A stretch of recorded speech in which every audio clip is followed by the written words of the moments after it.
Hi guys, இந்த சேனல்ல full and full option பையிங்கை பற்றி தான் பார்த்துட்டு இருக்கோம். நீங்கள் ஒரு 5 இயர்ஸ்க்கு மேலே வந்துட்டு எக்ஸ்பீரியன்ஸ் இருந்தது அப்படின்னா இன்னைக்கு மாதிரி மார்க்கெட் வந்துட்டு ஓப்பன் ஆகிறத நீங்கள் ஆல்ரெடி வந்துட்டு பார்த்துருக்கலாம். அல்லது நீங்கள் இப்போ ஒரு 1 or 2 இயர்ஸ் தான் வந்துட்டு எனக்கு எக்ஸ்பீரியன்ஸ் இருக்குது அப்படின்னா இன்னைக்கு வந்துட்டு மார்க்கெட் ஓப்பன் ஆனது உங்களுக்கு வந்துட்டு ஒரு புது விதமான அனுபவத்தை கொடுத்துருக்கோம் அப்படின்னு சொல்லிட்டு நான் நினைக்கிறேன். ஓகே, இப்போது 2 டேஸாக வந்துட்டு மார்க்கெட் வந்துட்டு ஹாலிடேஸ் இருந்தது. ஃப்ரைடே வந்துட்டு க்ளோஸ் ஆனது வந்துட்டு பார்த்தீங்க அப்படின்னா இந்த இடத்துல வந்துட்டு சென்செக்ஸ் க்ளோஸ் ஆயிருக்கு. அங்கே இருந்து வந்துட்டு எதுக்காக வந்துட்டு இந்த ஒரு 2000-3000 பாயிண்ட் வந்துட்டு கேப் டவுன் வந்துட்டு ஆகுது அப்படின்னா இது வந்துட்டு ஒவ்வொரு கண்ட்ரிக்கும் இப்போ வந்துட்டு பார்த்தீங்க அப்படின்னா டாரிஃப் அப்படின்னு சொல்லிட்டு வந்துட்டு இன்க்ரீஸ் பண்ணியிருக்காங்க. அதாவது யூஎஸும் சைனாவும். ஸோ அதனால வந்துட்டு ஆயிருக்கு அப்படின்னு சொல்லிட்டு சொல்லுவாங்க. பட் ரியாலிட்டி என்ன அப்படின்னா அது போல் ஆகுது அப்படின்னா நமக்கு வந்துட்டு ஃப்ரைடே மார்க்கெட் ரன் ஆகும் பொழுதே நமக்கு தெரிஞ்சதா அப்படின்னா அதெல்லாம் கிடையாது, தெரியாது.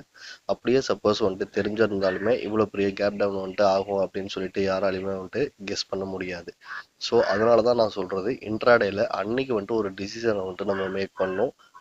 அதை வச்சு நம்ம வந்துட்டு ஒரு என்ட்ரி கொடுக்குறோம், அதுக்கான ஸ்டாப் லாஸை வந்துட்டு மெயின்டைன் பண்ணுறோம், டார்கெட்டை புக் பண்ணுறோம். இது வந்துட்டு ரொம்ப ரொம்ப சிம்பிளாக வந்துட்டு நம்ம வச்சுக்கணும். ஏன் அப்படின்னா ஒவ்வொரு கண்ட்ரிலையும் என்ன நடக்குது அப்படின்னு சொல்லிட்டு நம்ம டீப்பாக போய் ஆராய்ஞ்சிக்கிட்டுலாம் வந்துட்டு இருக்க முடியாது. அப்படி பண்ணணும் அப்படின்னா நம்ம ட்ரேடை வந்துட்டு சக்ஸஸ்ஃபுல்லாக பண்ணுவோமா அப்படிங்கிறதும் எனக்கு வந்துட்டு சந்தேகமாக இருக்குது. அதாவது நமக்கு லைவாக வந்துட்டு என்ன மார்க்கெட்டில் கேண்டில்ஸ் வந்துட்டு பிரிண்ட் ஆகுதோ அதை பேஸ் பண்ணி ட்ரேட் பண்ணுறது தான் வந்துட்டு நம்மளோட கேபிட்டலை பாதுகாக்கிறதுக்கு பயனுள்ளதாக இருக்கும் அப்படின்னு சொல்லிட்டு நான் நம்புகிறேன். ஓகே கைஸ், இன்னைக்கு வந்துட்டு பார்த்தீங்க அப்படின்னா நான் எந்த ஒரு ட்ரேடுமே வந்துட்டு எக்ஸிக்யூட் வந்துட்டு பண்ணலை. ஏன் அப்படின்னா ஃபர்ஸ்ட் ரீசன் வந்துட்டு மிகப்பெரிய வந்துட்டு கேப் டவுன். அதே போல் அடுத்தது வந்துட்டு பார்த்தீங்க அப்படின்னா ப்ரீமியம் வந்துட்டு ரொம்ப ஹியூஜாக வந்துட்டு இருக்குது. அதாவது வந்துட்டு இன்னைக்கு பார்த்தீங்க அப்படின்னா தெரியும், ஒரு ஃபஸ்ட்டு 30 minutes கேண்டலுக்குள்ளேயே வந்துட்டு மார்க்கெட் வந்துட்டு ரன் ஆகிக்கிட்டு இருக்கு. ஸோ இந்த மாதிரி டைமில் நாம் வந்துட்டு ஒரு ஆப்ஷன் பையர் நம்மளால் வந்துட்டு மார்க்கெட்டில் சஸ்டெயின் வந்துட்டு பண்ண முடியாது. ஓகே, இன்னைக்கு வந்துட்டு நம்ம ட்ரேடை வந்துட்டு அவாய்ட் பண்ணுறதுனால நமக்கு என்ன லாஸ் ஆகிட போகுது? எந்த லாஸும் ஆகாது. நம்மளோட கேபிட்டல் நம்மகிட்டே தான் வந்துட்டு இருக்க போகுது. நாளைக்கு மார்க்கெட் இருக்க போகுது, அதுக்கு அடுத்த நாளும் மார்க்கெட் வந்துட்டு இருந்துக்கிட்டே தான் வந்துட்டு இருக்க போகுது. ஸோ அன்னைக்கு வந்துட்டு நமக்கு ப்ராப்பராக ஒரு ட்ரேடு வந்தது அப்படின்னா நம்ம வந்துட்டு எக்ஸிக்யூட் பண்ணலாம். அதர்வைஸ் வந்துட்டு நமக்கு எப்போ வந்துட்டு ஒரு நல்ல ஆப்பர்ச்சுனிட்டி கிடைக்குதோ அது வரைக்கும் வெயிட் பண்ணி ட்ரேட் பண்ணுறது அப்படிங்கிறது தான் வந்துட்டு ஒரு சிறந்த வழியாக இருக்கும் அப்படின்னு சொல்லிட்டு நான் நம்புகிறேன். அதனால தான் மார்னிங்கே நம்ம குரூப்பில் வந்துட்டு சொல்லியிருப்போம், இன்னைக்கு வந்துட்டு ட்ரேட் பண்ணுறதை வந்துட்டு அவாய்ட் பண்ணிக்கலாம். அதே போல் ட்ரேட் பண்ணுறதை அவாய்ட் பண்ணால் மட்டும் போதுமா அப்படின்னா நம்மளோட சைக்காலஜி வந்துட்டு சும்மா இருக்காது. ஒவ்வொரு கேண்டலும் வந்துட்டு மூவ் ஆகிறப்ப ஒரு செல்லிங் டிசிஷனோ பையிங் டிசிஷனோ வந்துட்டு எடுக்க தோணும். அதுக்கு நம்ம இமீடியட்டாக என்ன பண்ணணும் அப்படின்னா கில் சுவிட்ச் அப்படிங்கிற ஆப்ஷனை வந்துட்டு ஆன் பண்ணிட்டோம் அப்படின்னா நம்மளால் நாளைக்கு மார்னிங் மார்க்கெட் ஓப்பன் ஆகிற வரைக்கும் எந்த ஒரு ஆர்டருமே வந்துட்டு ப்ளேஸ் பண்ண முடியாது. நம்மளோட கேபிட்டல் சேஃபாக வந்துட்டு இருக்க போகுது. ஓகே, ஒன்ஸ் வந்துட்டு மார்க்கெட் வந்துட்டு க்ளோஸ் ஆனோடனே நாளைக்கான இம்பார்ட்டன்ட் பாயிண்ட் வந்துட்டு மார்க் பண்ணிக்கலாம். எதுக்காக நான் இம்பார்ட்டன்ட் பாயிண்ட் வந்துட்டு மறுபடியும் மார்க் பண்ணுறதுக்காக இந்த வீடியோ அப்லோட் பண்ணுறேன் அப்படின்னா இதில் ஒரு சில விஷயங்கள் வந்துட்டு இருக்குது. ஸோ அதை உங்க கூட ஷேர் பண்ணும் அப்படின்ற ஒரு ரீசனுக்காக. ஓகே, ஒன்ஸ் வந்துட்டு மார்க்கெட் வந்துட்டு க்ளோஸ் ஆகட்டும், அதுக்கப்புறம் நாளைக்கான இம்பார்ட்டன்ட் பாயிண்ட்ஸ் வந்துட்டு மார்க் பண்ணிக்கலாம்.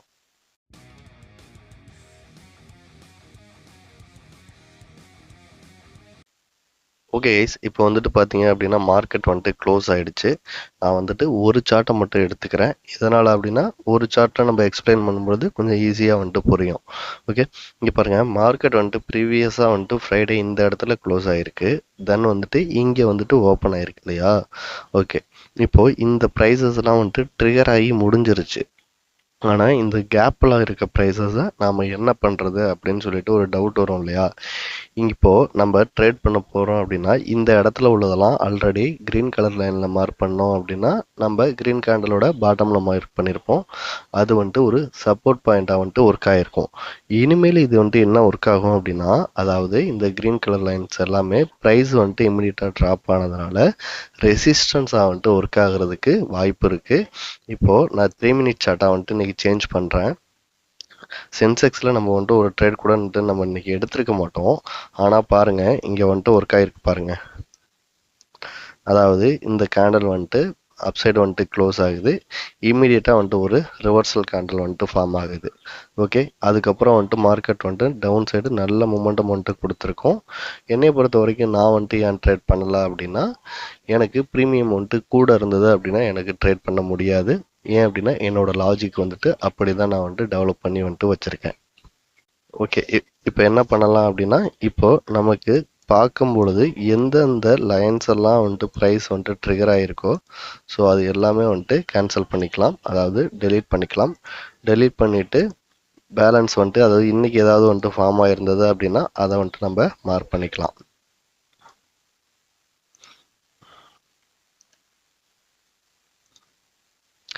ஓகே. இப்போ நமக்கு பார்க்கும் பொழுதே பாருங்க, இன்னைக்கு வந்துட்டு ஹை வந்துட்டு போனது, இந்த கேண்டில் வந்துட்டு போயிருக்கு. இதுக்குள்ள வந்துட்டு ஏதாவது ஒரு செல்லிங் கேண்டில்ஸ் வந்துட்டு கிடைக்குதா அப்படின்னா செல்லிங் கேண்டில்ஸ் கிடையாது. ஒன்லி வந்துட்டு பையிங் கேண்டில் தான் வந்துட்டு இருக்கு. இந்த பாருங்க, இது ஒரு பையிங் கேண்டில். ஸோ அதனால வந்துட்டு அதை நான் கிரீன் கலர் லைன்ல மார்க் பண்ணிக்கிறேன். ஒரே ஒரு பையிங் கேண்டில் தான் வந்துட்டு இருக்கு.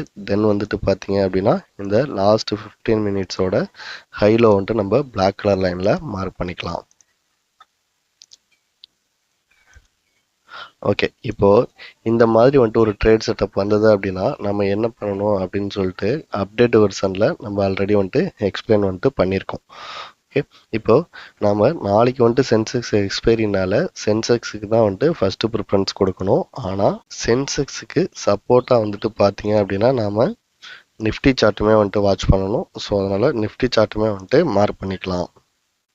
இங்கே பாருங்க, இப்போ நான் வந்துட்டு நிஃப்டி சார்ட் வந்துட்டு எடுத்திருக்கேன். நான் ஃபஸ்ட்டு என்ன பண்ணுறேன் அப்படின்னா இந்த லாஸ்ட் 15 மினிட்ஸோட ஹையில் வந்துட்டு மார்க் பண்ணிக்கிறேன்.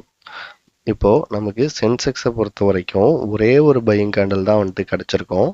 ஆனால் நிஃப்டியில் பாருங்கள், 2 பையிங் கேண்டில் வந்துட்டு இருக்குது. ஓகே. இந்த அதிகமான வந்துட்டு பையிங் கேண்டில் வந்துட்டு வந்தது அப்படின்னா அதை எப்படி ஃபில்டர் பண்ணணும் அப்படின்னு சொல்லிட்டுமே நான் வந்துட்டு எக்ஸ்பிளைன் பண்ணியிருப்பேன். ஏன் அப்படின்னா ஒரு சில விஷயங்கள் நம்ம இம்ப்ரூவ்மெண்ட் பண்ணும் பொழுது நமக்கான ஸ்டாப் லாஸ் வந்துட்டு ட்ரிகர் ஆகிறது கம்மியாகிட்டு வின்னிங் ரேஷியோ, அதாவது ப்ராஃபிட் வந்துட்டு புக் பண்ணுற அந்த வின்னிங் ரேஷியோ வந்துட்டு இன்க்ரீஸ் ஆகும். நாம் ஒரு ஸ்ட்ராட்டஜியை வந்துட்டு பில்ட் பண்ணும் பொழுது ஒரே ஸ்ட்ராட்டஜியை வந்துட்டு பில்ட் பண்ணணும். அதே போல் அதில் வந்துட்டு இம்ப்ரூவ்மெண்ட்ஸ் வந்துட்டு ஏதாவது இருந்தது அப்படின்னா நம்ம வந்துட்டு இம்ப்ரூவ்மெண்ட் வந்துட்டு கண்டிப்பாக பண்ணியே ஆகணும். இல்லை அப்படின்னா நம்மளால வந்துட்டு மார்க்கெட்டில் வந்துட்டு சர்வே ஆக முடியாது. இப்போது நான் இந்த ஸ்ட்ராட்டஜியை வந்துட்டு பில்ட் பண்ணும் பொழுது டெய்லி எக்ஸ்பைரி இருந்தது. ஸோ நீங்களே கூட வந்துட்டு பார்த்துருக்கலாம். ட்ரேடிங் ஐடியாஸ் அப்படின்றதுல ஒரு 100 வீடியோஸ்க்கு மேலே வந்துட்டு இருக்கும். அதுக்கப்புறம் என்ன ஆயிருக்கு அப்படின்னா இப்போ வீக்லி வந்துட்டு 2 எக்ஸ்பைரி, நாம வந்துட்டு 4 நாள் வந்துட்டு ஃபுல் ஃப்ளெஜ்டாக வந்துட்டு ட்ரேட் பண்ணுவோம். இப்போ எல்லாம் வந்துட்டு பார்த்தீங்க அப்படின்னா நான் ஃப்ரைடேவும் வந்துட்டு ட்ரேட் பண்ண வந்துட்டு ஆரம்பிச்சிட்டேன். நமக்கு தேவை வந்துட்டு ஒரு என்ட்ரியை வந்துட்டு எடுக்கிறோம் அப்படின்னா அது வந்துட்டு ஒரு 100%, அதாவது வந்துட்டு இட் மீன் வந்துட்டு நான் என்ன சொல்கிறேன் அப்படின்னா நம்ம என்ட்ரி எடுக்கும் பொழுது ஸ்டாப் லாஸ் எவ்வளோ அப்படின்னு சொல்லி ஃபிக்ஸ் பண்ணிடுறோம். பட் அது வந்துட்டு அந்த ஸ்டாப் லாஸ் வந்து ட்ரிகர் ஆகாமல் எப்படி வந்துட்டு நம்மளோட ப்ராபபிலிட்டி ஆஃப் வின்னிங்கை இன்க்ரீஸ் பண்ணுறது அப்படிங்கிறது தான் என்னோட ஃபுல் ஃபோக்கஸாக வந்துட்டு இருக்குது. ஓகே கைஸ், இப்போ உங்களுக்கு ட்ரேடிங்கில் ஒரு புதுவிதமான ஐடியாஸ் அண்ட் இம்ப்ரூவ்மெண்ட்ஸ் வந்துட்டு கிடைச்சிருக்கும் அப்படின்னு சொல்லிட்டு நான் நம்புகிறேன். இந்த வீடியோவை இதோட நான் முடிச்சுக்கிறேன். ஓகே கைஸ், தேங்க்ஸ் ஃபார் வாட்சிங்.